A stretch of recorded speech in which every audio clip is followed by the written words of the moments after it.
এবার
একদিকে হলো স্বামী স্ত্রী পাল্লা, উভয় পক্ষে জ্ঞানের ঘরে একজন গুরু হলো জ্ঞানের স্বামী,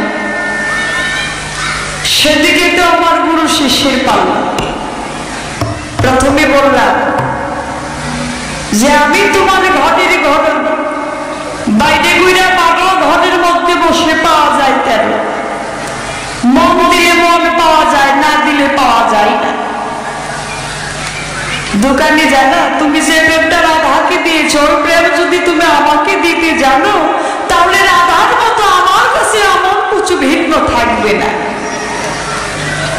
তোমার মন ভালো না, যার মন ভালো না, যার মন যেমন তার ভজন তেমন, যার নয়ন যেমন তার দর্শন তেমন, যার কর্ম যেমন তার শ্রবণ তেমন, যার বিশ্বাস যেমন তার ইবাদত তেমন।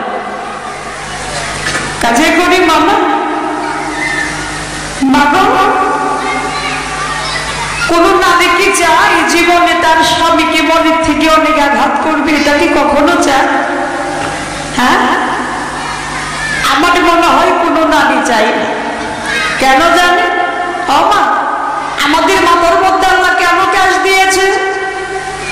100 টাকা করে 200 টাকা করে তেলের টেমা কিনে ক্যাশের মধ্যে লাগায় ওড়ানোর জন্য দেয় নাই। কেন দিয়েছে জানে? নয়নের জল দিয়েছে যে স্বামীর চরণে ধৌত করে মাথার ক্যাশের মধ্যে তেল লাগাইয়া স্বামীর চরণ মোছন করতে হবে। মানে শ্বশুর শাশুড়ি থাকলে পরে ঘটে নয়নের জল যেভাবে হোক, নয়নের জল শ্বশুর শাশুড়ি চরণে ধৌত করে মাথার ক্যাশের মধ্যে তেল লাগাইয়া সেই চরণ মোছন করতে হবে। এই নারী, এই কর্ম আমার যে নারীর মধ্যে নাই, সেদিন আধার মাঠের ঋষার যেদিন উঠবে সেদিন সাবায়াত করবে না আমার মা ফাতেমা। মানুষ এই কর্ম যে নারীর মধ্যে আছে সেটা আমার কথা নয়, দলিলের বাণী। সেদিন আধার মাঠের ঋষার উঠবে নারীর ক্যাশের উপরে। তাহলে আল্লাহ আমাদের সঙ্গে কেন ক্যাশ দিয়েছে? নয়নের জল দিয়ে স্বামীর চরণে ধৌত করে ক্যাশ দিয়ে মুছাইতে হবে। তাহলে আমি বলি তোমার ঠাই, আমি সর্বদা রুক্মিণী ভাবি যে কি দিয়ে স্বামীকে, যদি আমাদের জীবনটাও দিয়ে দিতে হয় তবুও দেও। যখন আমার পাশে তুমি থাকো, রাত যদি পহর হলে পরে রাধা রাধা বলে তোমার নয়নের জলে ঝরে।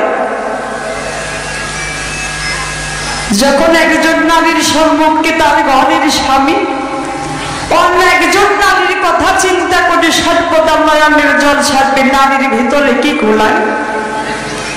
কাজেই করি মানো, সেটা কখনো হয় না। যে হলো পরিবার, যার কাছে নিজের জীবনের ভার, দেহ আত্মা প্রাণের ভার, রক্ত মাংসের ভার, ছেলে সন্তানের ভার, বিষয় সংসারের ভার, যার কাছে হলো ভগবানের ভার, তাইলে তো বলে পরিবার। তাহলে সমস্ত কিছু নেওয়ার পরেও যদি তোমার মন আমি তুষ্ট করতে পারি না, আমি তো বুঝতে পারি না। জন্মজনের ঘরে স্ত্রী নিয়ে তুমি এইরকম লেনাদেনা করো, এটা কি মানুষের সহ্য করে? তুমি বলতেছো রাধা হলো আমার প্রেমের গুরু, কাম ছাড়া কখনো প্রেমের সৃষ্টি হয়? হ্যাঁ, আজকে যে উরুস নবীর উরুস, যে জায়গার মধ্যে আমরা গান পরিবেশন করার জন্য আসছি, আমি আগের মেয়ে প্রত্যেক মানুষই জানি। নামাজের সময় হয়েছে, নামাজের সময়টা পার হয়েছে।